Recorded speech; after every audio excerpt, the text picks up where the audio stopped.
Sir,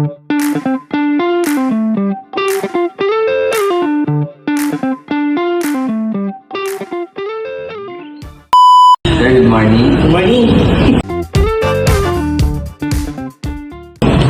For the first question, what are the learnings that you learned in this school? Okay, so I've been here in Olivares since 2005. Okay, so since I'm a student assistant din dito sa Olivares College, marami akong natutunan like sa processing ng papers as a student assistant. And then, sa learning ng Olivares is marami. Kung gawa in our major sa computer science, I am a graduate of computer science dito sa Olivares, graduate ng 2010.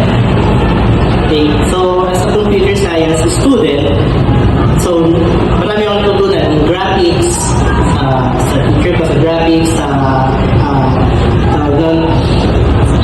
programming. Yan, yung mga natutunan ko sa mga professor in my major. Okay, so sa mga basic subjects like English, yan. So, doon ko natutunan yung proper communication. Yan, from student to student and from student to professional. Yeah, and then how to write a letter, ganyan. So, sa Olivares College naman is, I think, for me is hands-on naman yung mga ginagawa. Thank you, sir. The second question is, what can you contribute to the student of Olivares? Yeah, ito ginagawa ko na yung contribution ko sa mga student, which is nagtuturo rin ako ng major subject.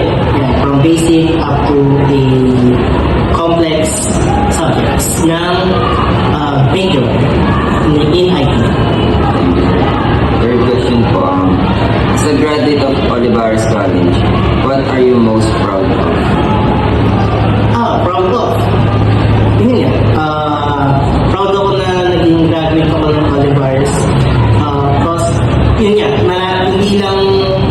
hindi lang ako yung naging successful. Okay? So, maraming mga successful na student from Olivares College na mayroong linkages. Okay? So, ano yung linkages na yan? Ito yung mga connections ko na pwede kong matutunan sa kanila and vice versa. Pwede rin silang matuto sa akin. Okay? So, marami yan. Meron na tayong graduate na nagtuturo sa Singapore, ng mga computer science, and yun, connections ang naging naman.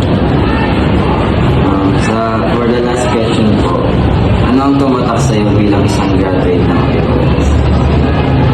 Tumatak sa akin bilang graduate ng Olivares is yung kung ano yung camaraderie doon sa loob na ginagawa sa isang organization is nadadala ko outside. Okay? For example, in my as a student ko ako dati sa organization ng JPCS, yung vice president ako ng JPCS dito sa Olivares College. So, kung ano yung process na nagawa ko dito is naging proud ako na nagagawa ko rin sa labas. Yung mga techniques na sinasabi sa akin ng mga professor, nagagawa ko rin sa labas. So, doon ako naging proud sa Olivares kasi mas marami ako natutunan na nagawa ko outside the school in the other country. Thank you, sir. Kamay.